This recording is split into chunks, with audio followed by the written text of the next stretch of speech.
Welcome back at the bottom of the hour. Here we got 30 minutes to go. This is Real Estate Talk, your old friend Willie Lambright.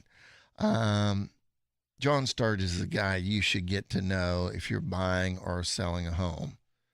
And here's why. He works at it 100% all the time, full-time agent. John Sturges, 817-832-7473. Again, 817-832-7473. Keller Williams, Southlake. Now, John, what can sellers expect marching into 2019? They're going to have to drop prices. What are they going to do? What's going on? I don't know if they're going to necessarily have to drop prices, but I think they're going to have to be a little bit more on point when it comes to pricing. The Wild West days of, I'm going to, try to sell my house for way more than it's worth. And again, in certain instances, I had people that actually personally said that they would pay at least $25,000 over the list price if they needed to. They'd write a check for it because they were just tired of looking, and we looked at so many homes and lost out on so many. Right? That was crazyville. Multiple offers. Multiple offers. Is that kind of dialing back right now? I think, yeah. I haven't really, it's been interesting because I used to be dealing with them all the time, and I'm not really seeing as many of them as we used to see. They're still out there.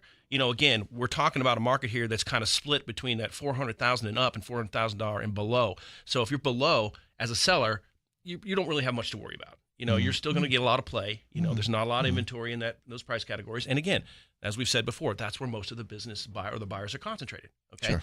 So they can still get away with, maybe not having to fix the house up as much as they need to, that kind of thing, because buyers are still going to have to say, okay, if I have to buy that, I will, because I can't find anything else, that kind of thing, 'cause they don't have a lot of options, okay?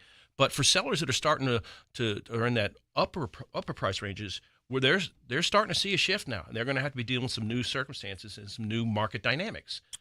So it used to be that we had such a dynamic seller's market. If you were in that price point of 400 and above, and you were not getting the activity you wanted, you could actually go in and upgrade your home a little bit and not have to drop the price. What you're saying now is maybe drop the price a little bit, not so much do all the repainting and all that stuff. Maybe I didn't say that right. You're spot on kind of both those points. I think that you're having to look at both those now. I've got $1 million listing, over in Trophy Club, and we had to do a little bit of repainting because we got the feedback that, hey, it's beautiful, but there's a little bit too much wood now, which is not the in thing these days. If you go to new home builders, you're gonna see lots of whites and grays and everything. That's what that's what the buyers are buying these days. So you have to understand what you're competing against as a seller. You have to know, what are the homes around me they're selling in my price category? What are they offering that I may or may not have? And then I may have to adjust accordingly to make it right for the buyer. Because why do I want to push the business down the road to that other house, make them look better? Sure. Because I'm not priced correctly. Sure. Do you make that decision at 2 months, month and a half? What do you make that decision at? I think it really is it's determined by the market dynamics in that market. If you're you're looking at a higher priced home, I'm going to want to know what should I expect the average days on market to be based on past sales. Okay. And then I'm going to explain that to the seller. I said, if we're sitting here and we have crossed over this point, we got to do something. We just can't sit around and do nothing. Either we got to upgrade or we got to drop the price. We got to drop the price. What about, do you ever negotiate the upgrades in the contract? Can you do that? Well, hey, I guess psychologically that doesn't cut the ticket, does it? Well, you're not supposed. The contract is pretty specific about how the whole process is unfolded, and basically, unless you have some kind of an agreement in writing, I guess you're not supposed to make any changes to that house. The house is to be delivered in the same condition that it was when the contract was extended. Got it. And there's a lot of reasons for that. I just went through this with another one. We're getting ready to close in a week, and they wanted to come in. They got the contract, they got in pending and everything, and they asked us, hey, can we come in and paint and put carpet in before we close? And we were like, absolutely not. First of all, there's a huge liability issue. Sure. Okay, if somebody gets hurt, who's responsible? Yeah. Because the first thing the lawyer's going to say is, who owns the property? Yeah. Right? So, yeah. So that buyer's absolved almost for having their own contractors in there creating, a mess, if you will. Is it things like I'll include, instead of dropping the price, a really, really good home warranty with the sale of this home? The home warranties are pretty standard. They're a good insurance package for buyers, so that if they buy the house and 2 weeks later the air conditioner conks out, they have someone to call. It's not suddenly like, oh my gosh, I got to put a $12,000 air conditioner in. Mm-hmm. I think what you're looking at in most cases is if there are areas that need to be upgraded, you may negotiate what's called an allowance. Okay, we'll give you $4,000 to paint. We'll give you $5,000 for That's what carpet. I was trying to say. Yeah, and that way the buyer can now choose what they want. Okay, you don't want to try to make those choices for them. But in the event that you're competing with a house that say has granite, if you will, and you don't, you've got to probably go in and make that change up front, because people want to see that granite when they walk in that door, or they probably won't come back. Most buyers want move-in ready, turnkey. They don't want to have to come in and start ripping things apart and having to redo kitchens or redo granite countertops. So you really should have those up front if you're in a market where that's expected. I can tell you this, John, and maybe you'll agree with me. You could do all the adjusting after the, say, month and a half or 2 month period in that $400,000 and greater range. Mm-hmm. There's one thing that if you don't hire a professional to represent you, here's where you can get off in the ditch. There's this thing called the internet now. Yeah. And it's a really big thing, John. Really big. Yeah. What do you say to somebody that does all of these things as a seller, makes the adjustments, and their agent puts pictures out there that look like they come out of a 1972 Polaroid?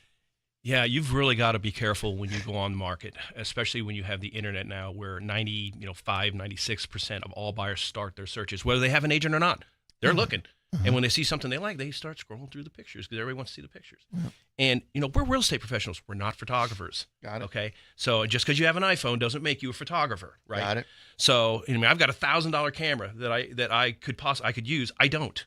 I hire professionals, okay? Yeah. And it's worth it because they know how to shoot the homes. They know how to do the photoshopping, do the lighting, look at the right angles.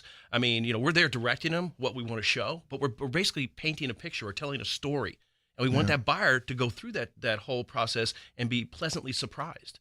But if those pictures are crummy, then those buyers are going to probably say, I don't even want to go look at that house just based on the pictures. And it could be a nice house. Yeah, and there's this other thing called drones.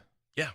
And drones are really, really good in displaying a home and how that looks. Mm-hmm. I would say also, I don't know if I'm right on this, but I think I am. When you're selling a home, man, take the evening picture shots of the street. Mm-hmm. Take things that you're going to, when you become the new owner, experience. Absolutely. Am I saying that right? Yeah, man, some of these homes have got some amazing lighting packages in the front and the back. Yeah. No one's going to see that until they buy the house, right? But now we're starting to see those incorporated into the pictures because it's super cool to see some of these homes at night with how they're portrayed. With the lighting and all. The pool lights are on, the patio lights are on, and it shows the environment at night. It shows this is what I'm going to be enjoying here once I buy this house. Well, if you don't put that in there, how are they going to know? I got to tell you a tip that I learned way back in the day when I was flipping houses. I've kind of dialed that back now.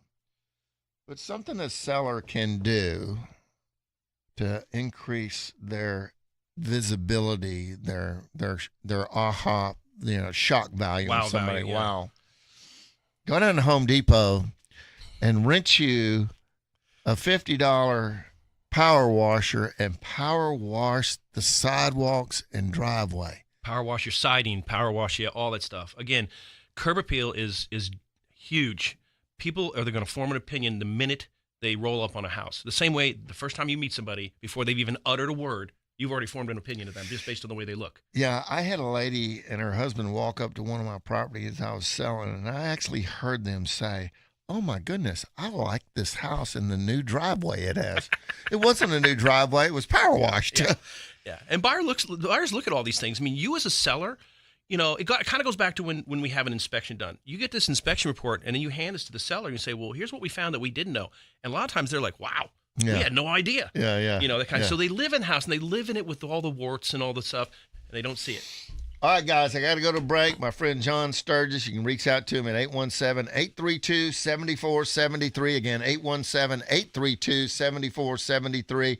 Keller Williams South Lake. Or you can always go to willielambright.com, 12 strong. When we come back, we're going to tell you what the buyers can look forward to in 2019 and take it to the top of the hour. You know it, friend. We'll be back in a Willie Skosh.